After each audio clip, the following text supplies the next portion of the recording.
Hi mga ka-UVG, ako ulit. So, kamusta kayo dyan? Tingnan natin kung anong energy update ng ating collective. Okay. Sa mga new subscriber po, thank you so much. Stay connected po tayo. Okay.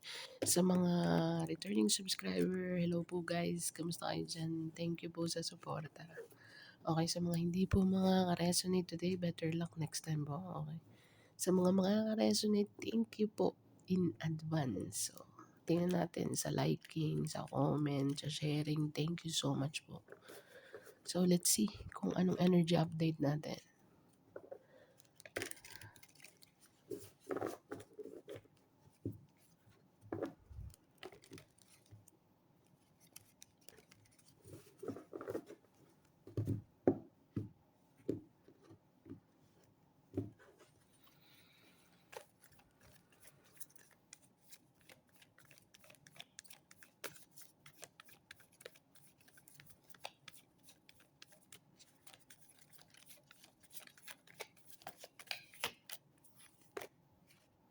Ang galing. Ten of Pentacles. King of Fire. Four of Fire. Ang ganda. Ang ganda ng energy update mo today, Virgo. So, your hard work is going to be paid off. Okay. Payday. With the Ten of Pentacles is multiple source of income, abundance, finances, stability, mission accomplished, Four of Wands. And with the King of Fire, you are very passionate, fire energy and earth energy. Um, Three of Air, okay. So, meron ditong heartbroken. Okay. Merong heartbroken dito because bakit siya heartbroken? Baka kasi nakikita niyang tingnan mo naman to, Ten of Pentacles at saka Four of Wands. Okay. Merong gustong magbigay ng stability sa'yo dito, Virgo, or i-secure ka. Okay. So, maaaring naganap na, magaganap pa lang or kasalukuyang nagaganap. Pero itong 3 cards na to, definitely this is a good news, good energy. Okay. You reap what you sow. Okay. Kung alam mo sa sarili mong maganda at malinis ang intention mo, then you will reap a good seed, fruits, I mean. Mag-aani ka ng magandang karma dito. Okay, so multiple source of income, bonus, raise ng, basta there is something in here when it comes to finances, Virgo. Okay. May gustong i-secured ka or merong security akong nakikita dito. Either a person na gusto mag-secure sa'yo or ikaw to, very passionate kang gawin ang something because you know that you are secure about it. Okay. Pasok ka na, kumbaga. So, what else? Pero yung Three of Swords at the bottom of the deck, merong heartbroken. Bakit heartbroken? Dahil sa success dito. Dahil may successful dito.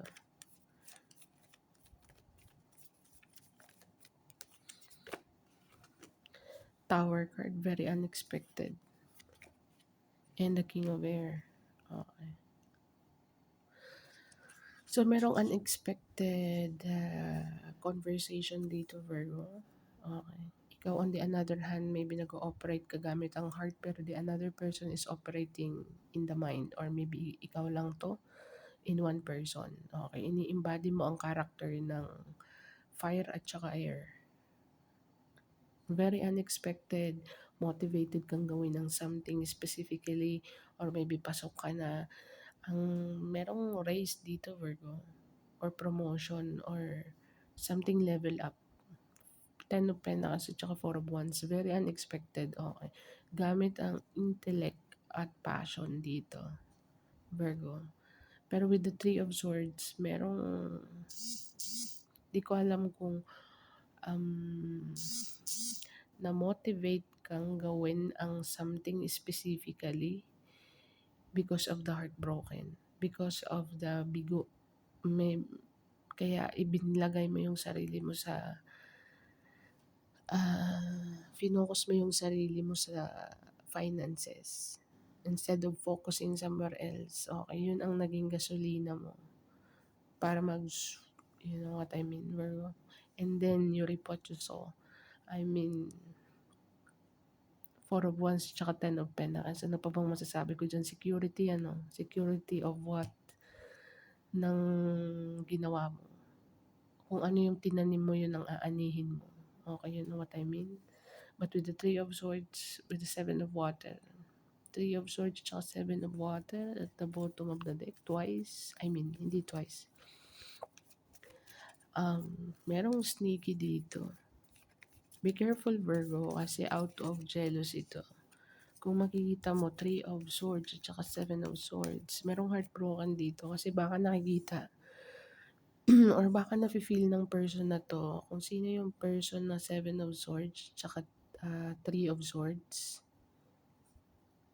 Yung unexpected sa kanya na you are doing something good for yourself or for future self or generational wealth kasi itong Ten of Pentacles. Hindi ko alam kung anong business ang idea meron ka. Pero kung ano man yung idea mo, sa puso at kaluluwa mo talaga nakataga, calling mo yun eh. So, walang ibang makakakita ng vision mo kundi ikaw lang. 'Di ba? So, in the another hand, may mga person talaga na we'll see, bago ako magdadadadada. Pero with the Seven of Swords, very sneaky person. Be careful with that energy, Virgo. Baka intention na disturbahin ng ano mo, guluhin ka. Okay. So, let's see.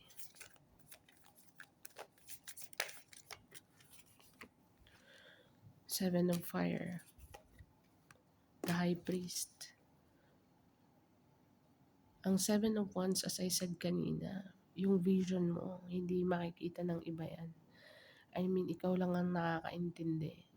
Pero meron kang intuition dito na kailangan mong depensahan kung ano man ang resources na parating sa iyo.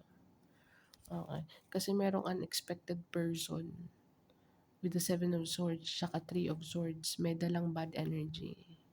Okay. Evil eye. Okay.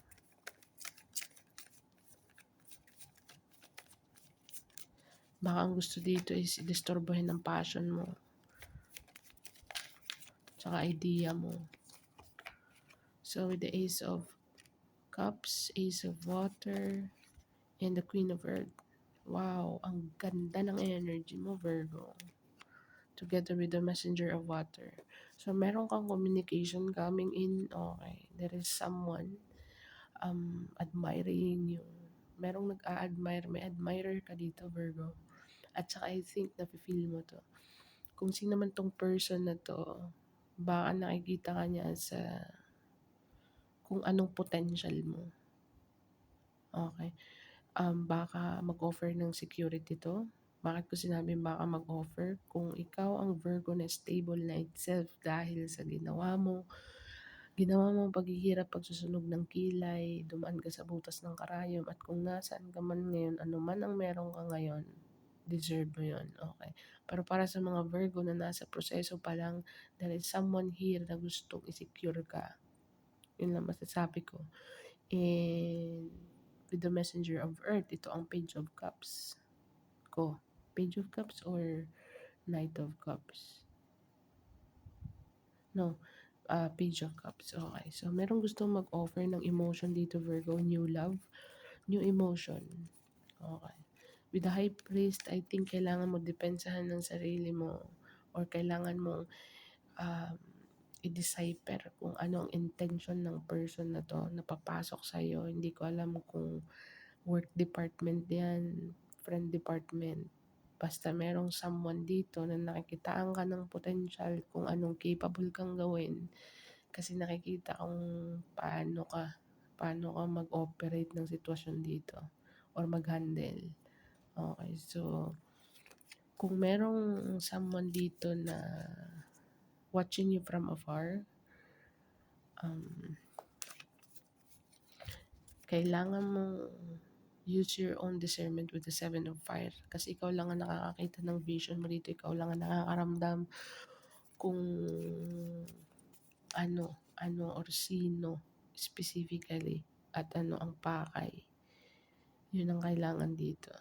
Pero meron kang new love, new emotion, overflowing emotion, or maybe this is self-love. The more na meron kang self-love, the more na makaka-attract ka ng mga king and queens dito. Okay.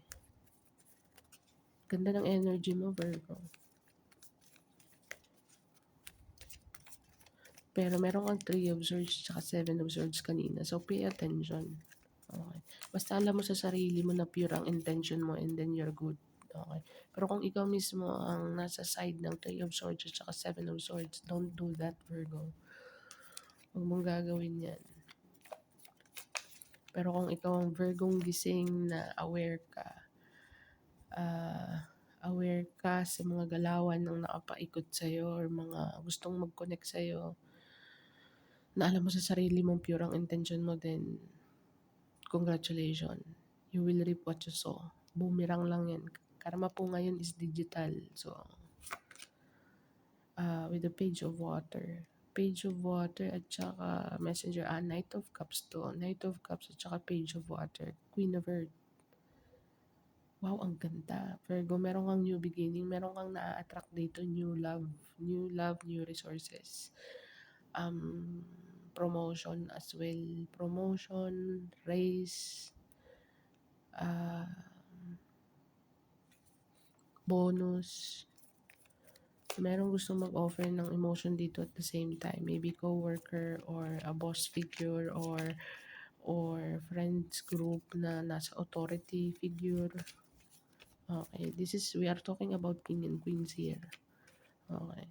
So, 4 of Water, miss opportunity or rejection, ignore, feeling ignored. 6 of Air, peace of mind. Okay. So, for some of you, hindi ko alam kung meron kang iti-turn down na offer or maybe itong person na to, niraramdam niya baka iti-turn down mo ang offer niya. Okay, so kailangan niyang mag-contemplate dito with the 6 of Air. Kailangan niyang mag-inhale, exhale ng sariwang hangin.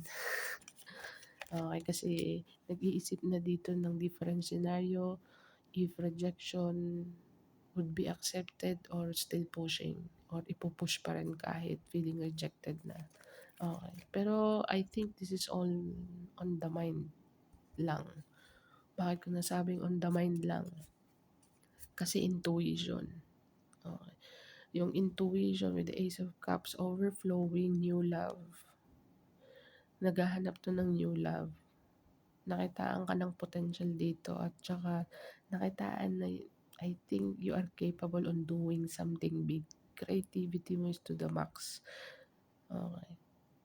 So, kailangan mag-aliwalas muna ang pag-iisip ng person na to kung sino man to. Either way, Virgo, maaaring ikaw or person na connected sa'yo or environment or hindi ko alam kung saang department mo yan, pero basta alam mo sa sarili mo na pure ang intention mo, you are doing good. Nakaka-attract ka ng someone dito. Okay. Nakaka-attract ka ng someone, new love, new opportunity. Okay, so let's see. What else?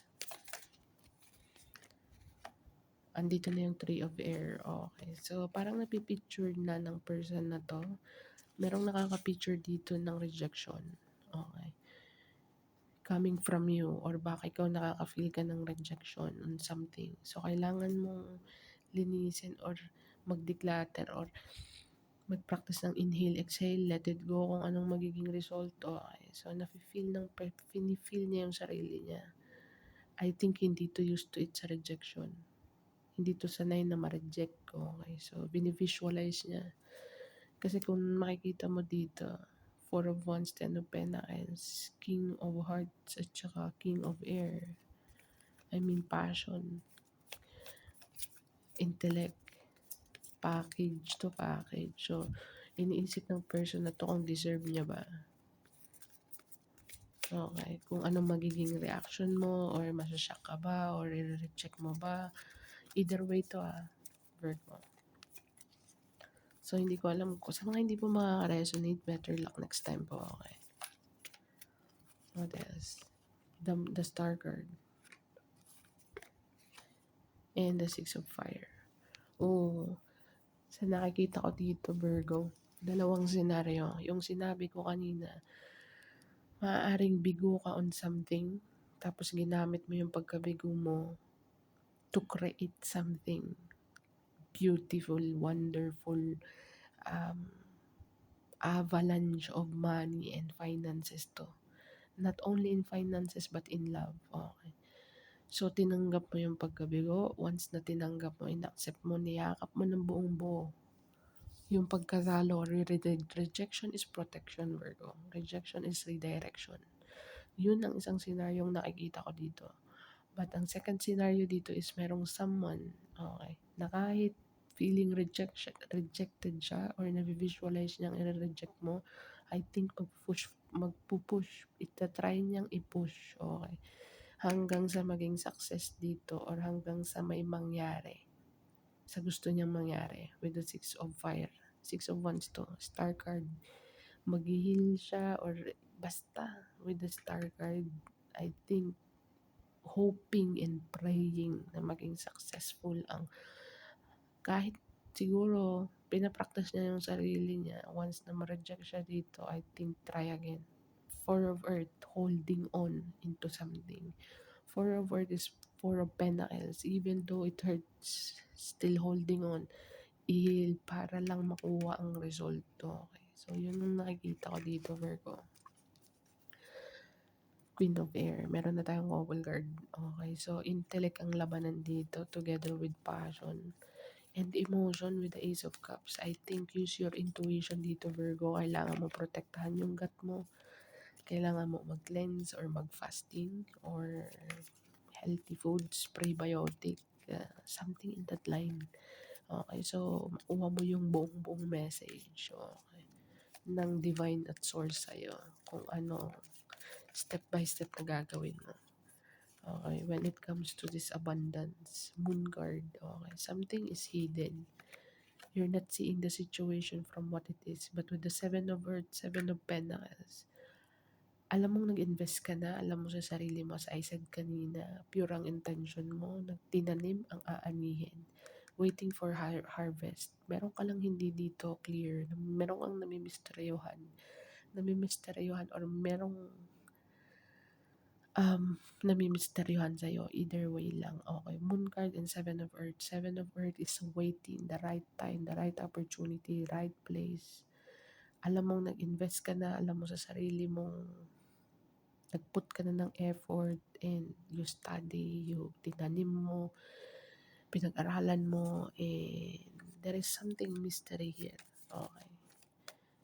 So, what else? Tingnan natin. 2 cards na lang. Four of Air.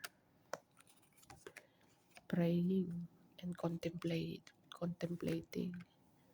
Praying, contemplating, meditation, as I said kanina, fasting or something. Hindi ko naman sinabing hindi ka kumain talaga. Clean your gut lang with the High Priest and the Seven of Wands. Kailangan mong depensahan yung gut mo kasi yan ang magiging guide. Okay, with the Ten of Water, ang galing. Ten of Water, Ten of Pentacles, Ace of Water, Four of Wands. Four of Air is contemplating, praying, meditation. Okay, Ten of Water is emotionally fulfilling, Virgo. You know what I mean? Ang galing, ang ganda naman. Akin na lang tong reading na to. Ten of Fire also, expert, mastery, hit rock bottom. Alam mo na kung anong nandun. Okay. So, halos, let's just say, pabalik-balik ka na sa mga papalik-balik, ulit-ulit kang nadapa. Okay, pero pilit kang bumabangon. So, at the same time, kasaha ka na, expert ka na, kaya ito na ang result ng pagpupush mo. Na you never give up, you never say no, you're still pushing. Whatever happens, rain or shine, still pushing pa rin. Iiyak ka, tatayo ka ulit, magkakapi ka. And then, go forward. Moving forward pa din. Okay, so ang ganda ng result dito and you are attracting someone stable, matured. Okay, nakikita yung value mo dito, Virgo. So, congratulations. Titignan natin kung anong advice.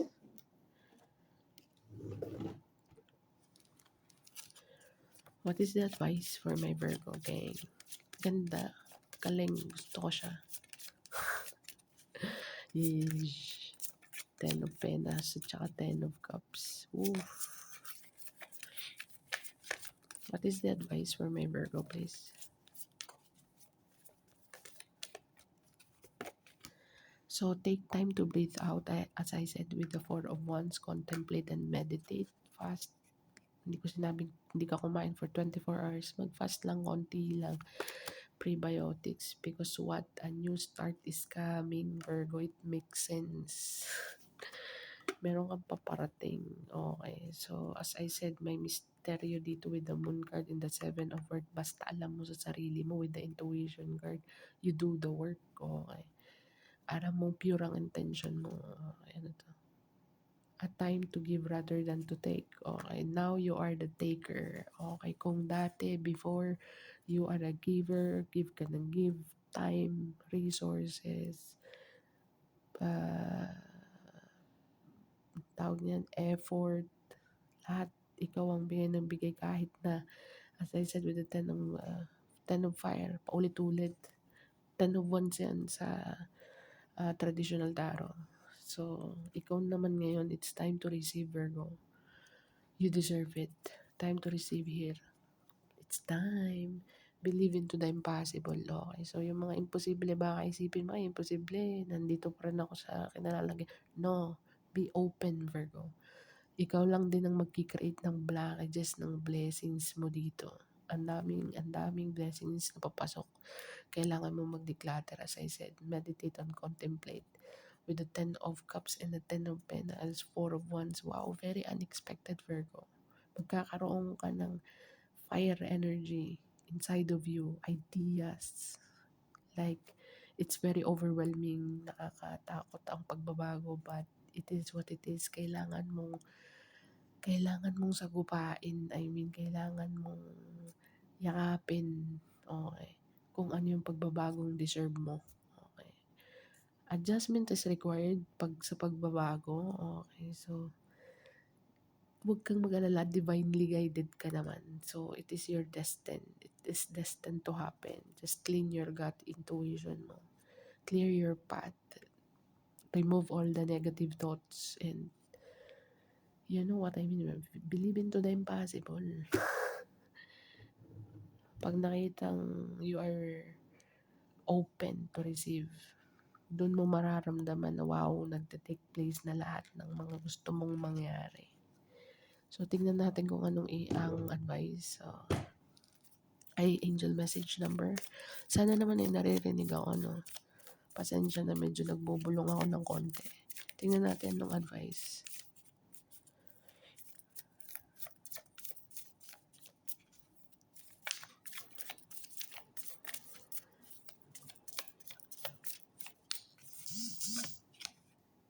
You have 4,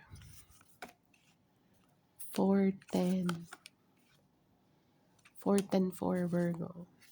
Meron ditong 410-4. Google mo siya, angel message number 410-4. Baka makaresonate sa sitwasyon mo. Then, this is what I have for you, Virgo. Ang galing, ang ganda. Congratulations in advance. Okay, so, unbelievable. Thank you for being here, Virgo. Thank you for watching. See you on the next one, Virgo, and bye for now.